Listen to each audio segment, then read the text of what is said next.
Radio Náhuac presenta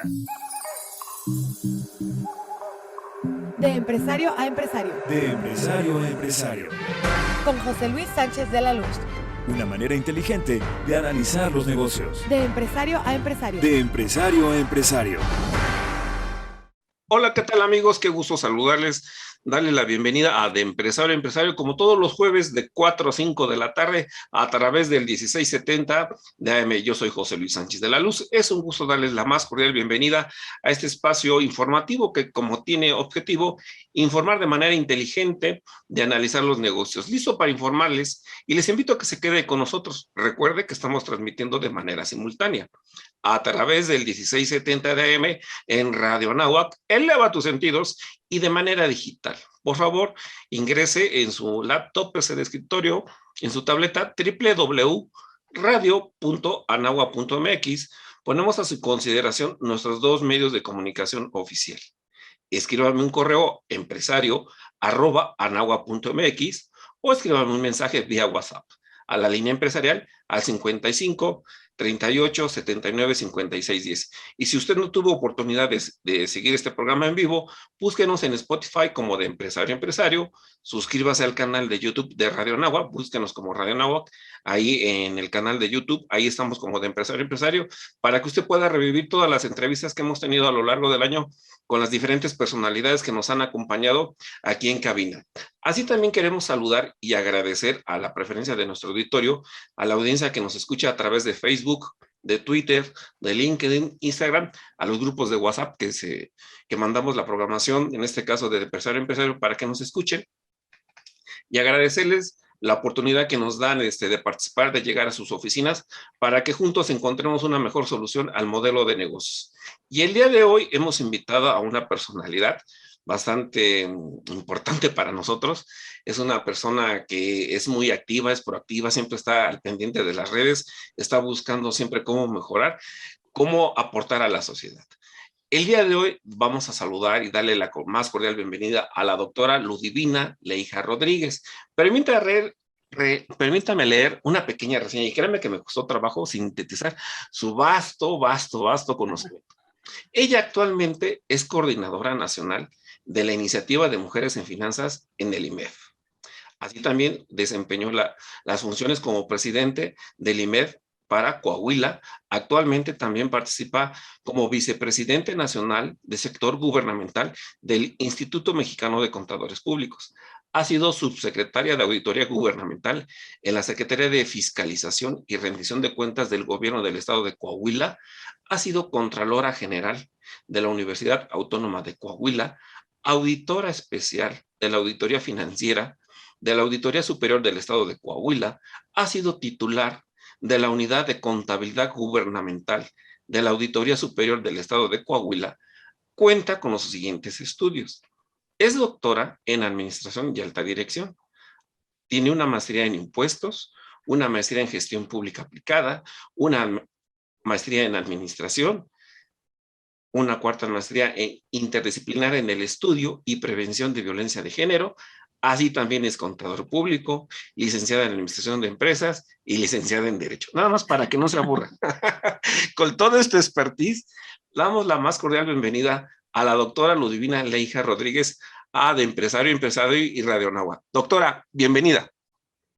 Gracias, José Luis. Muy contenta de estar contigo. Yo creo que habíamos aplazado mucho esta entrevista, pero estoy muy contenta de que por fin la podamos llevar a cabo. Muchísimas gracias por la invitación. Estimada doctora, y está en boga el tema para el cual te hemos invitado, convocado, y cual, créeme que agradezco este espacio que nos dedicas a De Empresario a Empresario y Radio Náhuac, a nuestro público, para estar platicando de un día que está en boga, y un día que como mexicanos, como sociedad, lo tenemos que mejorar, lo tenemos que superar. Que platiquemos, si estás de acuerdo, doctora Ludivina, del compliance anticorrupción de gobiernos.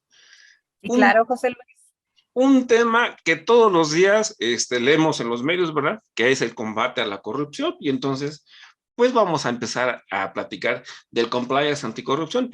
Y me gustaría mucho empezar esta entrevista, doctora Ludivina, que nos platicaras cuáles son esas generalidades de la corrupción para que nuestro público vaya entrando en materia.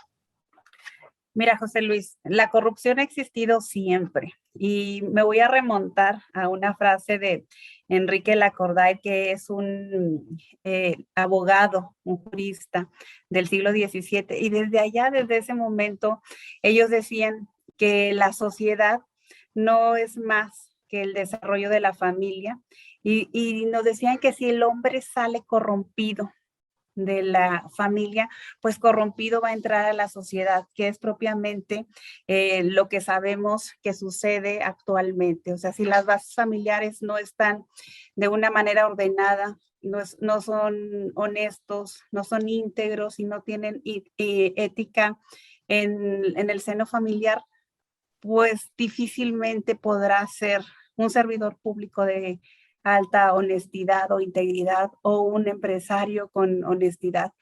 La corrupción, como tú sabes, pues tiene diversas definiciones, pero yo te voy a platicar acerca de la definición que está precisamente en estos momentos a través de la política nacional anticorrupción, y esta se divide en 3 partes y te dice que es el abuso del poder. Fíjate muy bien y qué bonito es, el abuso del poder encomendado. Tienes que tener un poder encomendado y abusar de él.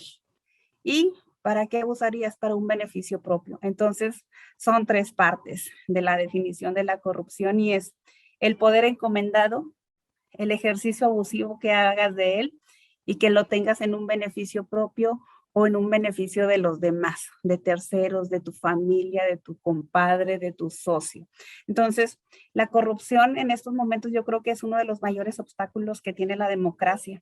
Y también esta falta y respeto a la legalidad que se tiene derivado de todos los problemas y toda la impunidad que ha existido en los últimos años, no solamente en México, sino también en todas partes del mundo. No es exclusiva la corrupción de México. Y ahorita más adelante platicaremos de algunos puntos en específico de temas estadísticos. Pero yo te puedo decir que una sociedad de una u otra manera puede colapsar rápidamente si no generamos mecanismos de alerta anticorrupción. Y en México, pues estamos trabajando arduamente para ello. Entonces, a partir de la generación de la ley anticorrupción, esto sucedió en el 2015, se modificaron diversas leyes secundarias en nuestro país.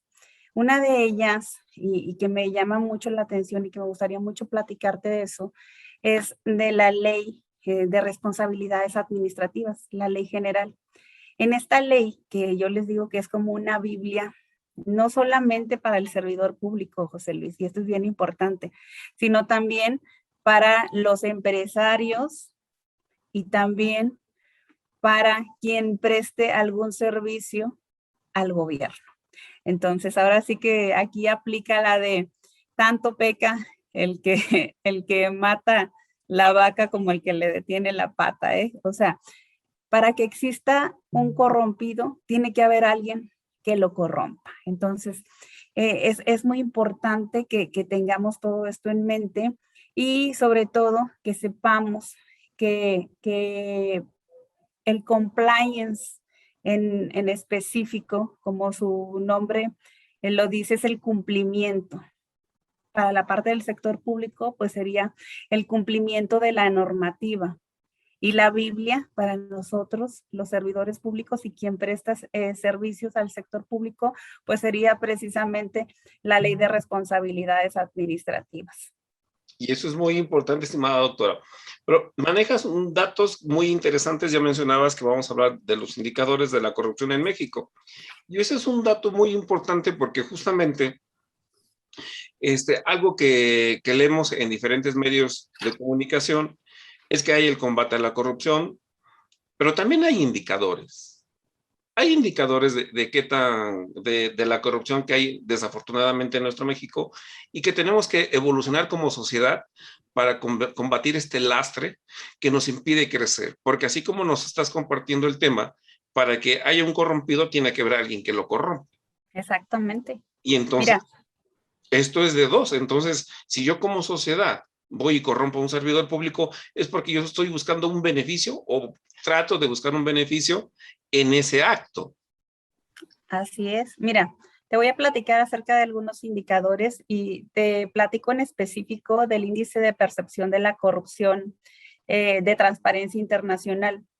Durante 2020 nosotros estuvimos en el lugar 124 de 139. Fíjate, estamos ubicados en la percepción internacional de la corrupción. En México estamos ubicados junto a naciones como Bolivia, como Kenia, como Kirguistán y Pakistán. Y dentro de la Organización para la Cooperación y el Desarrollo Económico, para la OCDE, estamos ubicados en el lugar 37 de 37. Fíjate qué grave, o sea, cómo nos tienen, cómo nos perciben, cómo nos identifican. Y otro aspecto bien interesante es el del Barómetro Global de la Corrupción del 2019, tengo el dato, y nos dice que México tiene el índice general más alto del soborno y nos equiparan, fíjate el tema bien interesante, junto a Venezuela y junto a Perú. Ay. Y además, hasta ahí te comento lo que nos dice el Barómetro Global de la Corrupción. Y también en esta encuesta que hace, dice que el 44% de las personas entrevistadas pues consideró que la corrupción aumentó muchísimo en los últimos 12 meses, o sea, en el 2019. Y también el 20% de estas dijo que sobornó para acceder a servicios públicos. Lo acepta la población. Y un 50% dijo que le ofrecieron pagos a cambio de su voto. Las partes donde yo creo y donde según la encuesta de INEGI, la encuesta nacional de calidad de impacto gubernamental también del 2019, que se enfocó en un tamaño de muestra de 46,000 viviendas en localidades de 100,000 habitantes. Aquí nos dice que por cada 100,000 habitantes hay 15,732 actos de corrupción. Wow. O sea, son temas bien interesantes y que la corrupción va enfocado en lo que siempre vemos nosotros cuando vamos en la vialidad pública y que tenemos un percance, decimos y tenemos un contacto con autoridades de seguridad pública y el 59.2% están enfocados ahí, a la vialidad, a la seguridad pública, al contacto que tenemos con el policía, porque se nos hace más fácil como sociedad darle una mordida, como se dice coloquialmente, al policía, que pues pagar tu multa como debe de ser en toda la ética y la integridad. Y la integridad como ciudadano quiere decir que seamos congruentes, José Luis, que seamos congruentes lo que decimos con lo que hacemos, porque muchas veces la ciudadanía estamos diciendo que el gobierno es un corrupto, que los servidores públicos son unos corruptos, que los que prestan este servicio que los empresarios también son unos corruptos, pero pues la ciudadanía pues son parte íntegra de digamos, círculo vicioso de la corrupción. O sea, tiene que haber uno para que exista el otro. Y fíjate, otro punto donde también estamos mal, según esta encuesta del INEGI, en los trámites con el registro público de la propiedad, el 25%. A lo mejor adentro hay personas que se dedican a eso, a lo mejor, no tengo la certeza absoluta, hay personas que se dedican a pues no sigues tú, pero te pongo y me das un tanto por ciento de la operación de venta que vas a hacer, o yéndote más lejos, a lo mejor puede haber temas hasta que hagan un daño a un comprador, y le hagas algún daño en sus ingresos, pues, porque le puedes ponerle por ahí algún impuesto de más o congelar la venta o bueno, varios temas que puede haber, ahorita se me fue la palabra en específico, pero son temas bien delicados, o sea, solamente de que el servidor público de los registros pues tienen ahí el dominio del sistema. Por eso es muy importante ahorita en la era de las tecnologías de la información, que las utilicemos, que hagamos también auditorías a las tecnologías de la información, porque todos estos trámites son a través precisamente de las TI, de los sistemas. Otros, el 24% también, nos dice que son los trámites ante el Ministerio Público. Ahí también tenemos bastante problema. En total tenemos 12,770 millones de pesos son los costos de incurrir en actos de corrupción a nivel nacional. Y esto es en la realización de pagos, trámites, solicitudes de servicios públicos y otros contactos con la autoridad que se tenga. Y en promedio, pues tenemos 3,822 pesos. Es el costo promedio que tiene en esta encuesta que te decía de 100,000 habitantes, de 100 millones de habitantes, de incurrir en actos de corrupción. Todos esos piquitos que damos para salir más rápido en la fila, que para no sacar la licencia, Que ya te etcétera. el semáforo. Exactamente. Y ya te agarra el señor de la patrulla y su licencia, doctora, pues no la traje. Ahora, ¿cómo lo podemos, güerito, cómo lo podemos arreglar? Entonces, así sucede. La verdad, y es muy importante por eso el tema del compliance, José Luis, porque el compliance no tiene su antecedente, digamos, en México.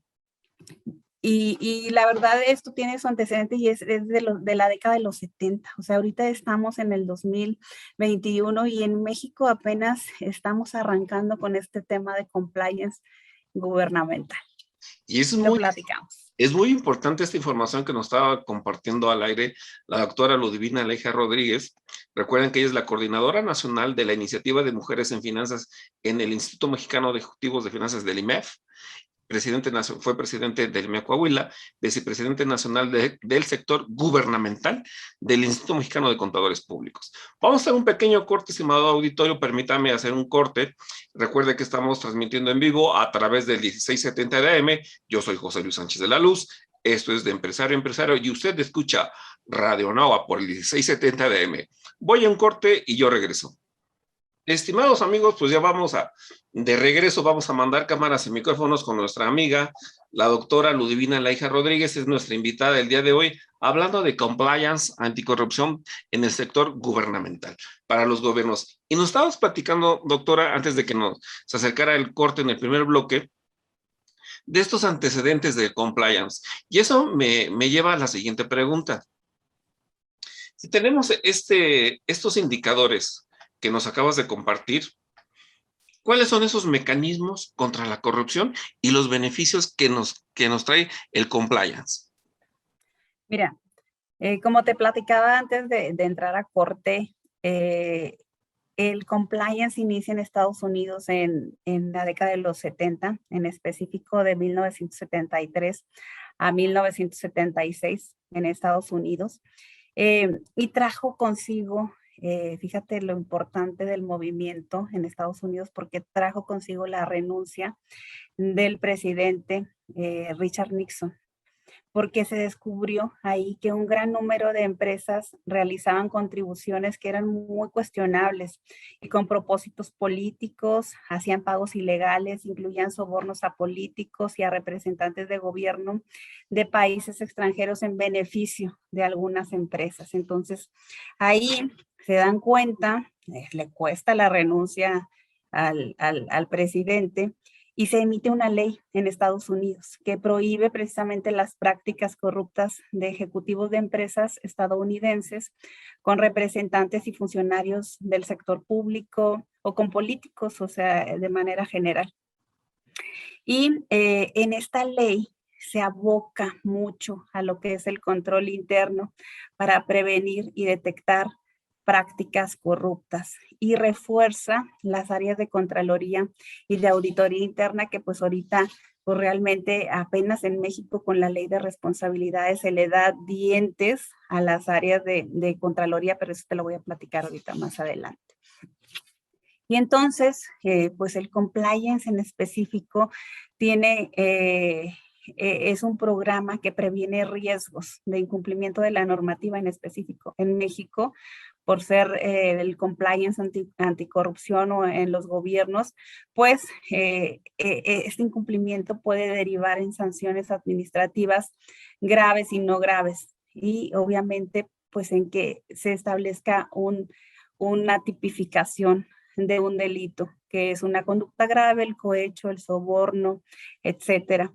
Y entonces, dentro de estos mecanismos que tú me platicas y que vienen también, que me preguntas, perdón, y que vienen en la ley de responsabilidades, pues están mecanismos tan básicos y que los escuchamos todos los días, como la rendición de cuentas.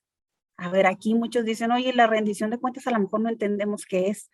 Y la rendición de cuentas es en específico, si tú eres un presidente municipal y tienes que rendir tu informe una vez al año, pues lo tienes que rendir, lo tienes que subir a tus redes sociales o a tu página de internet y tienes que difundirlo, tienen que conocerlo. Entonces, eso es tan básico como rendir tu informe o que el tesorero de alguna universidad o de algún municipio también tiene que rendir su informe y está establecido en su reglamento interno o a lo mejor en una ley orgánica del municipio o de la entidad. Entonces, ahí te establecen que debes de rendir tu informe. Pues no lo rindes y piensan que pues no pasa nada, pero la verdad sí estás obstruyendo el conocimiento de las personas y el derecho que tienen de conocer la situación de esa entidad pública. Entonces, otro mecanismo que tenemos es el de acceso a la información o la transparencia. Como tú sabes, hay una plataforma de transparencia, de acceso a la información, donde el ciudadano de a pie pues puede preguntar en específico qué se está haciendo en determinada obra, pedir los costos, pedir quién es el encargado de la obra, quién es el proveedor, quiénes son los contratistas, cómo se hizo la licitación, si se hizo licitación para empezar a pedir los papeles, claro que se puede. Ese es un mecanismo de anticorrupción y los mecanismos anticorrupción también están establecidos en la ley de responsabilidades administrativas y es bien padre porque la verdad es la Biblia, como te dije ahorita. Tú te aprendes la ley de responsabilidades y vas a saber el qué, el cómo y quién lo debe de hacer en el sector público, pero también en la parte privada. Otro mecanismo anticorrupción es la fiscalización.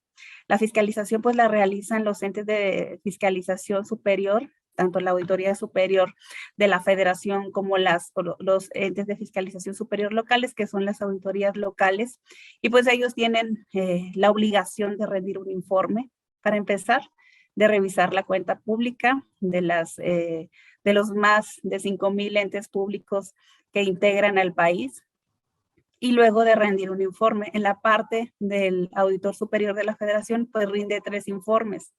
Estamos esperando el tercer informe, que sería en febrero. Uno es en julio y otro es en octubre. Entonces, son 3 informes lo que se rinden de fondos federales y de demás programas en otro tipo de auditorías como son las de desempeño. Esos son mecanismos anticorrupción.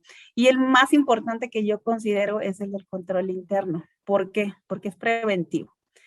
Antes de irnos a la parte de la corrección, que son las auditorías superiores, hay que trabajar internamente en las entidades con la parte preventiva, con la parte de la revisión antes, de tener contralorías armadas, de tener contralorías que tengan un proceso estandarizado de revisión de conformidad como lo marca el Sistema Nacional de Fiscalización y que en el tiempo real, pues realicen diversas acciones para que en su momento pues sean subsanadas. Y aquí es donde entraría el compliance, o sería el agente, el contralor interno sería el agente revisor. Y en el compliance, pues primero que nada, pues tiene que haber una cultura de querer hacerlo. Y la cultura tiene que ver con el liderazgo de la alta dirección, el compromiso y la responsabilidad. Además, se tiene que hacer un diagnóstico de cómo está la entidad pública, cuáles son sus áreas de riesgo, y ahí es donde viene la revisión de la detección de riesgos o la gestión de riesgos. Tiene que haber políticas escritas y procesos claros, porque muchas veces, aún que se establezca, otra vez te lo digo, en la ley de responsabilidades, de que debe de haber manuales de organización, de que debe haber manuales de procesos y de que debe haber códigos de conducta, alineamientos para prevenir conflictos de interés, pues muchas veces no los hay. Entonces, si no está escrito, pues es muy difícil. Prohibido, ¿no? Dicen. Exactamente, que lo podemos llevar a cabo. Y además, pues los procesos deben de estar muy claros, deben de estar definidos y deben de saber quién lo va a realizar. Después de eso, pues obviamente se tiene que entrenar a la gente. Yo creo que de un punto que se carece mucho en nuestra República Mexicana es de un servicio civil de carrera bien definido. Y yo creo que, no sé si tú conozcas, José Luis, pero yo conozco el de la Auditoría Superior de la Federación, de la Secretaría de la Función Pública, y en los gobiernos subnacionales yo no conozco. Yo veo que cada que cambia la administración, pues barren con toda la parte operativa y entonces se traen a sus compadres, ¿verdad? O así, pero se lleva todo ese conocimiento que ya aprendieron. Y entonces tenemos que...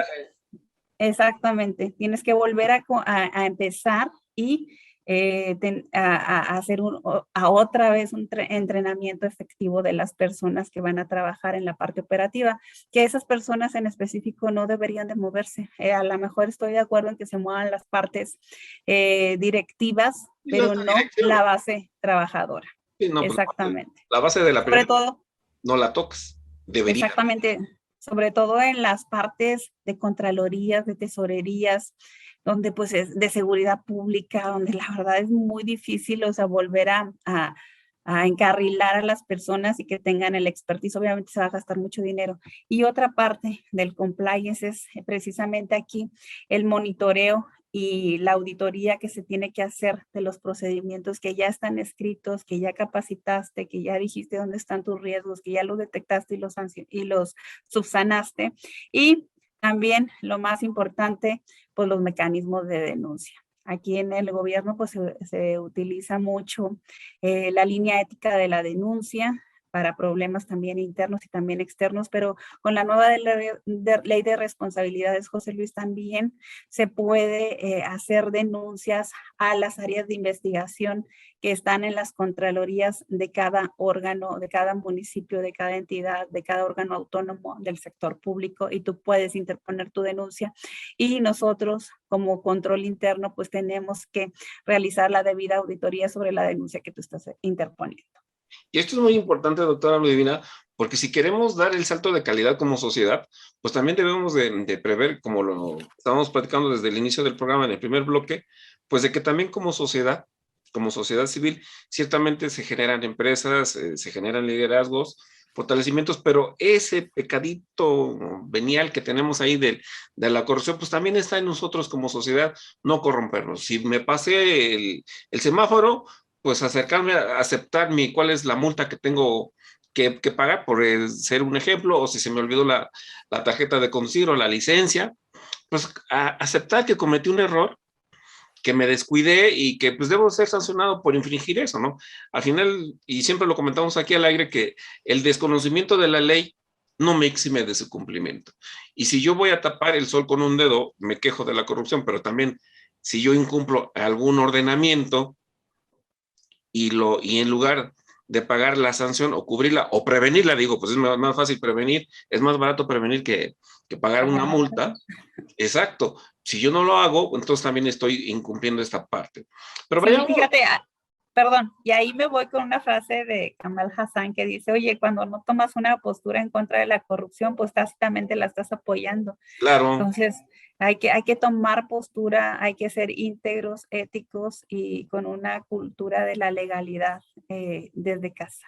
Desde Así casa. es. Esto Sí, es lo importante. congruencia, a mí me gusta mucho utilizar la palabra Congruencia. ser congruencia. Yo no puedo ser congruente si no tengo esa parte bien dentro de mi organización y estructura, y más si voy a atender a terceros. Cuando eres empresario, Exactamente. atiendes a terceros, y si no tengo en mi parte organizativa esta parte bien definida de derecho, de mi estado de derecho consolidado, pues voy a incumplir algunas partes. Y eso me lleva a la siguiente pregunta que te quiero hacer. Por favor, ayúdanos.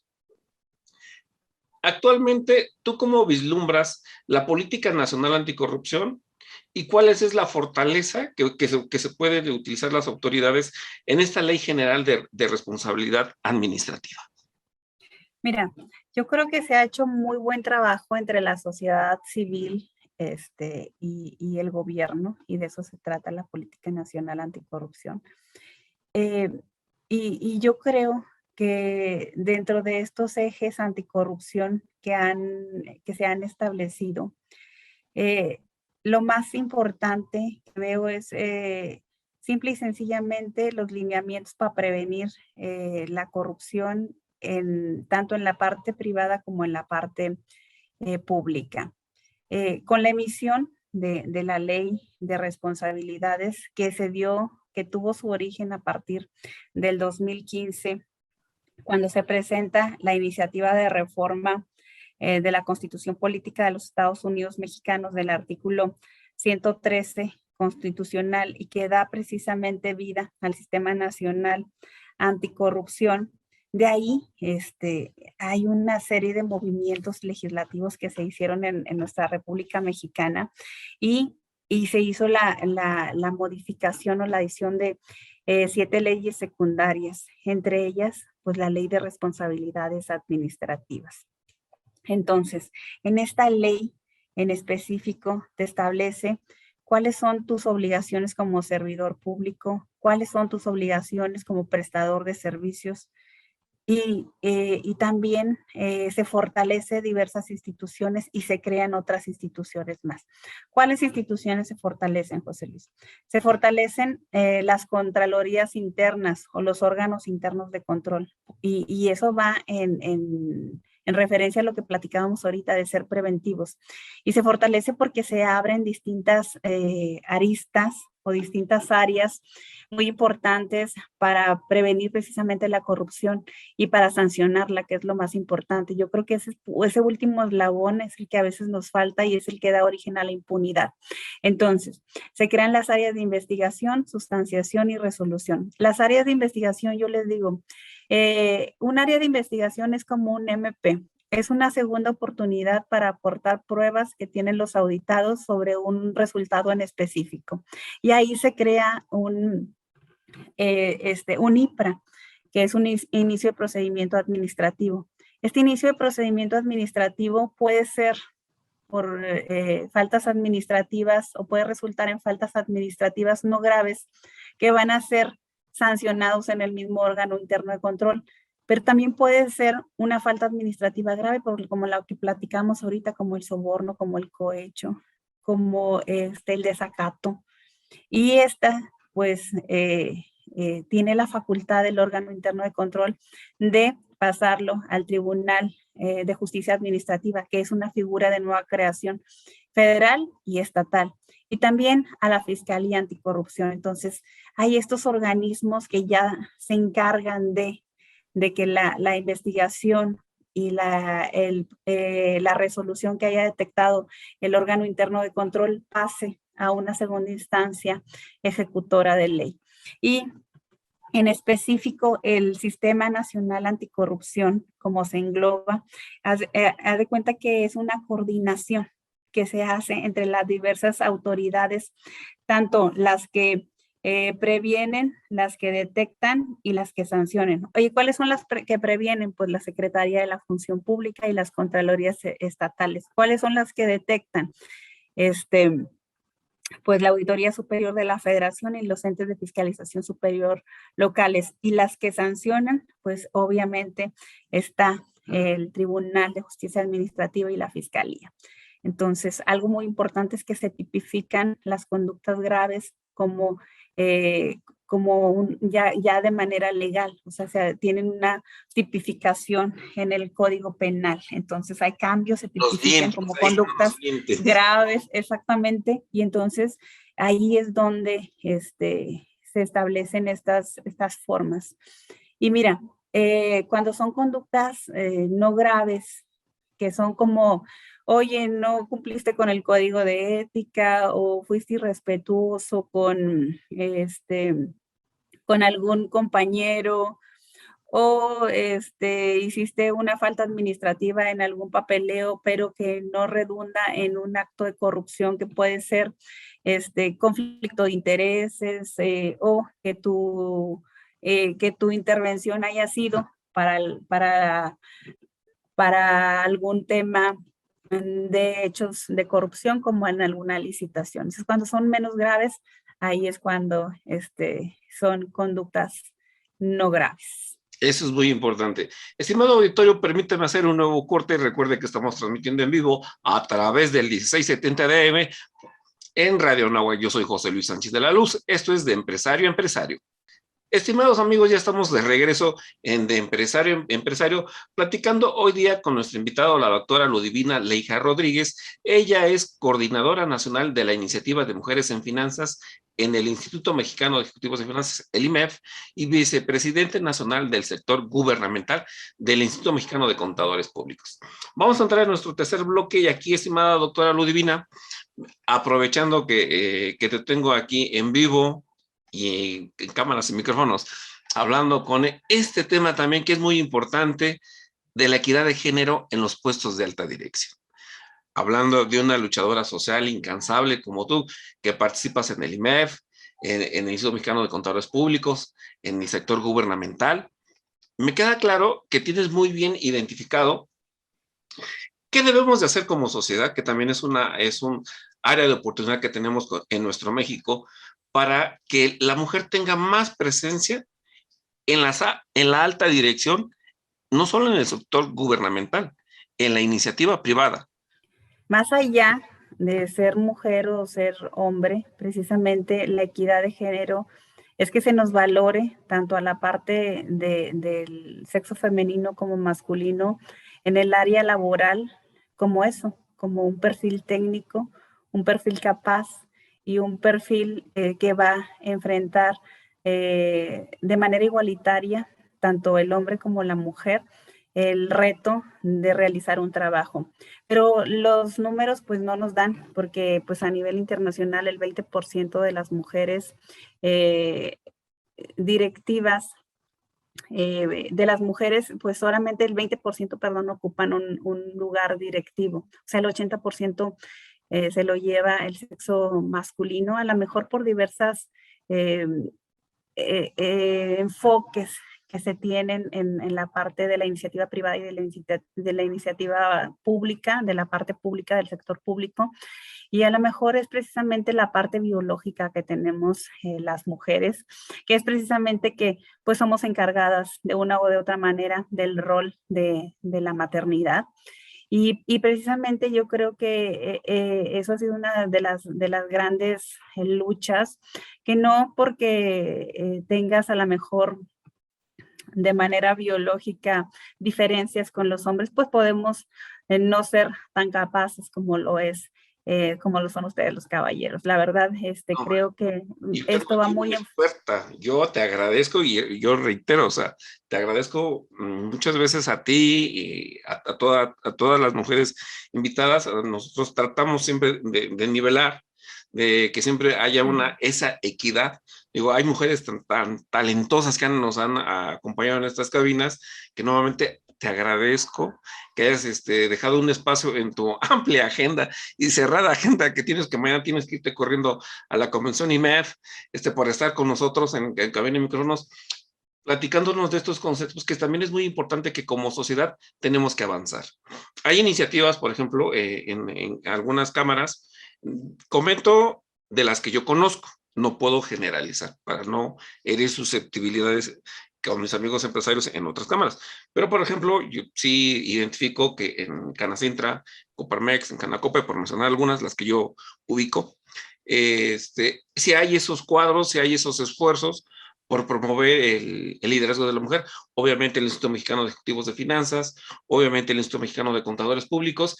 Y entrando en materia, aquí me gustaría que nos compartieras esos esfuerzos que estás haciendo o que están haciendo desde el Consejo Nacional del IMEF para reconocer esa contribución, ese liderazgo de las mujeres ejecutivas en finanzas. Tengo de invitada a la coordinadora nacional. ¿Cuál es esa visión del Instituto Mexicano de Ejecutivos de Finanzas para promover ese liderazgo, agrupar, aglutinar, reconocer esos esfuerzos de las mujeres empresarias, de las mujeres financieras que radican siempre digo Mexicali, pero ya me regañaron ahí, nuestro auditorio de Tijuana dice, no, en Tijuana nace la patria. Bueno, desde Tijuana hasta Mérida, para que no se me sientan nuestro auditorio de Tijuana.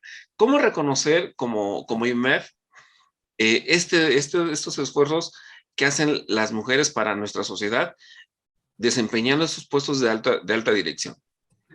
Mira, en el IMEF, en el Instituto Mexicano de Ejecutivos de Finanzas, IMEF, como lo conocemos todos, y la Asociación de Mujeres en Finanzas, MEF, se promueve y yo creo que se reconoce la enorme contribución que ha tenido la mujer en beneficio del país.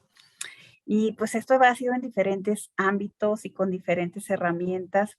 Y estas dos organizaciones estamos promoviendo permanentemente a la mujer, y no solamente a la mujer, sino sus logros, los logros que tienen, sus contribuciones y los resultados de liderazgo que ellas tienen. Entonces, en el IMEF y MEF nos reunimos, platicamos, hicimos convenio con MEF a través de los presidentes, de Ángel García Lascurain y Denise Montesinos, presidenta del MEF, y nosotros como encargados o coordinadores nacionales de la mujer financiera, para realizar un premio de equidad de género, y se llama Premio de Equidad de Género MEF y MEF. Y pues este premio tiene como objetivo principalmente por reconocer el liderazgo y los logros de las empresas. Aquí, ojo, es de las empresas que aplican estándares de excelencia específicos en la promoción de la equidad y que impactan de manera positiva en sus organizaciones y en sus equipos de trabajo, innovando y también generando, buenas prácticas para promover la inclusión. Entonces, este premio va dirigido a las empresas, y las empresas tienen pues 3 categorías, si me permites platicarte rápidamente. La categoría 1 de más de 1,001 empleados, la categoría 2 de 501 a 1,000 empleados y la categoría 3 de 100 a 500 empleados. Y se les aplica un cuestionario a través de una plataforma que tenemos en nuestra página de IMEF, y te la doy rápidamente, que es www.premioequidad.imef.org.mx. Ahí pueden ingresar las empresas que estén interesadas y que tengan sobre todo políticas de equidad de género, y ahí van a contestar un cuestionario de 18 preguntas básico, que les vamos a preguntar temas acerca de la efectividad de políticas y lineamientos, la representatividad de la mujer, la brecha salarial y obviamente la equidad de género. Este cuestionario lo tienen que contestar, ahí está súper fácil, ponderan del 0 al 6 y ustedes lo envían, pero también tienen que enviar, ahora sí que la documentación comprobatoria y justificativa como buena auditora, donde sí es cierto que están aplicando todas esas políticas. Exactamente, todas esas políticas. Y hay un jurado, por último hay un jurado donde va a estar integrado por académicos especializados en negocios y equidad, 2 integrantes de consejos de administración o dirección de empresas nacionales y el presidente de MEF y la presidenta de MEF.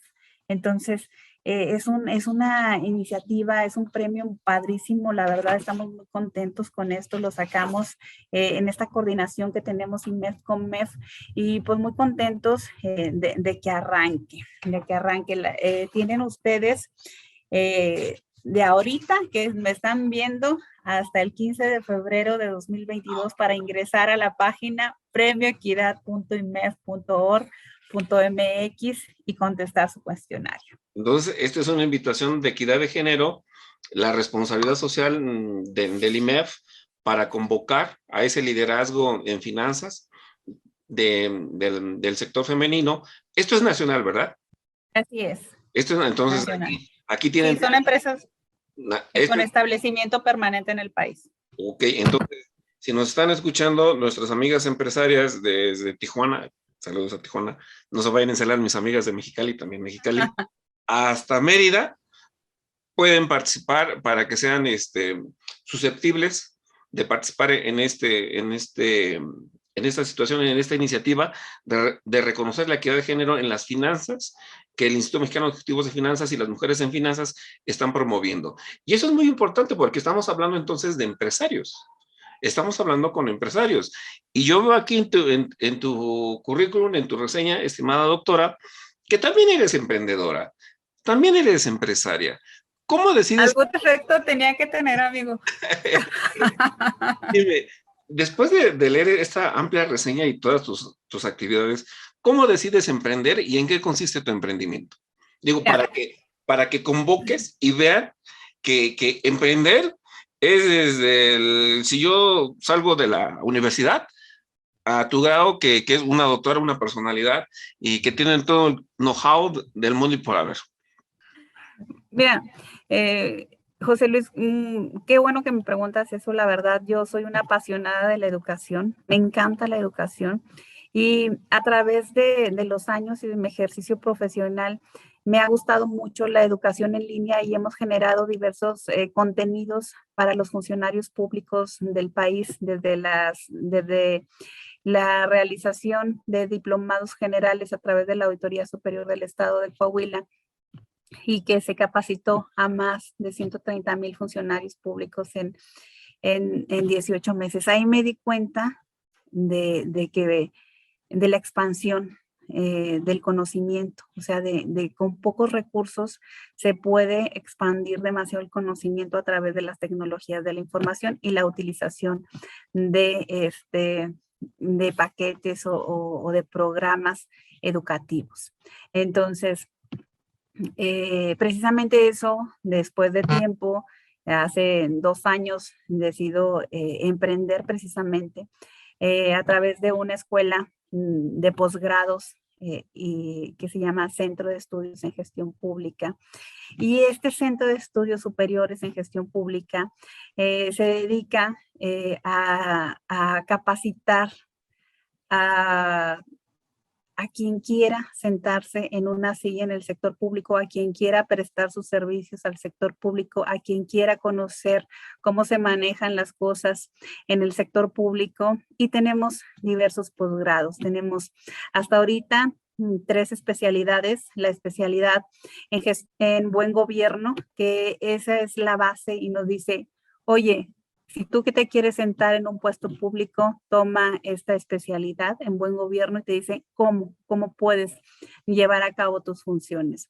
Posteriormente hay una especialidad técnica que es en contabilidad de los gobiernos y otra especialidad más enfocada a perfiles de toma de decisión, que es la especialidad en finanzas de los gobiernos. El tronco común es buen gobierno y posteriormente puedes hacer tus maestrías y tus maestrías en finanzas de los gobiernos y contabilidad de los gobiernos. Y lo más importante, lo más bonito que tiene esta escuela, esta educación virtual que estamos realizando es precisamente el doctorado. Si tú tienes, exactamente, tenemos ya el doctorado. el doctorado en buen gobierno y gestión pública, que tiene una duración de 3 años, pero al igual que la maestría, si tú entras al Centro de Estudios en Gestión Pública, desde la especialidad te titulas como especialista, te titulas como maestro y posteriormente te titulas como doctor al 3er año. Entonces es una oportunidad magnífica. La verdad, ahorita estamos ofreciendo un 20% de descuento en la inscripción, en la colegiatura de cualquiera de nuestros posgrados, pero también no estamos cobrando inscripción a todos los que nos digan que nos vieron aquí contigo en tu programa. Ándale, pues mira, seguidos para esto. Nos quedan 2 minutitos porque estamos en vivo y nos va a cortar la computadora si no salimos a tiempo al aire. En un minutito dime, ¿es muy difícil emprender, ser empresario? Digo, aquí el programa es hablar con empresarios. ¿Es muy difícil ser empresario? Yo diría, no es difícil. Es un tema de que te guste lo que estás haciendo, que te apasione, que lo hagas y obviamente de resistencia. Va a haber tiempos en que no es tan fructífero, pero posteriormente logras posicionar la marca y con eso, pues obviamente ya viene después el reconocimiento, viene después el trabajo que se hace y pues obviamente vienen las ventas por añadidura. Y la verdad, pues muy contenta yo de estar en el Centro de Estudios en Gestión Pública. Ustedes nos pueden encontrar en cesengestiónpublica@gmail.com y también les dejo el dato de contacto 844-496-3837 y los atenderá el maestro César Adrián Oyervides Vaquera, que es el director del CES, del Centro de Estudios Superiores en Gestión Pública. No, pero ya que nos estás dando las coordenadas, con esto terminamos y nos despedimos antes que nos gane el corte. Recuérdales que les vas a dar un descuento. ¿La inscripción? Una beca a esta parte para los que escuchen el programa, ¿no? Que digan, oye, pues. Es más, no del 20, vamos a darles el 30 para que se animen y nada de inscripción. Entonces, recuérdame tus datos de contacto, recuérdame tu norte. Mira, con César Oyervides Vaquera y el número es 844-496-3837 o al correo electrónico cesengestiónpublica@gmail.com. CES es Centro de Estudios en Gestión.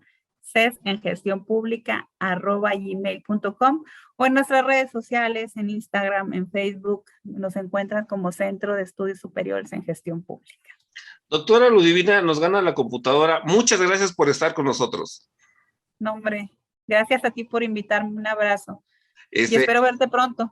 No, hombre, el tema da para más y te voy a volver a invitar para que sigamos hablando de compliance anticorrupción, porque este tema hay que difundirlo mucho y convocar a la sociedad, seguir convocando a nuestros empresarios, a las empresarias que se animen a ser empresarios, que generen economía y qué mejor de empresario a empresario, en Radio Nahua, la combinación perfecta para los empresarios y que estemos en comunicación constante. Muchas gracias por la entrevista. Muchísimas gracias a ti, José Luis. Un abrazo a ti y un saludo fraternal y afectuoso a todos los que nos ven y nos escuchan. Gracias. A usted, estimado auditorio, muchas gracias por estar con nosotros de este jueves de Empresario a Empresario. Recuerde que nos escuchamos el próximo jueves en otro de Empresario a Empresario. ¡Chao! Nos escuchamos el próximo jueves para seguir analizando de manera inteligente los negocios. De Empresario a Empresario, con José Luis Sánchez de la Luz. En Radio Náhuac, 1670 AM. Eleva tus sentidos.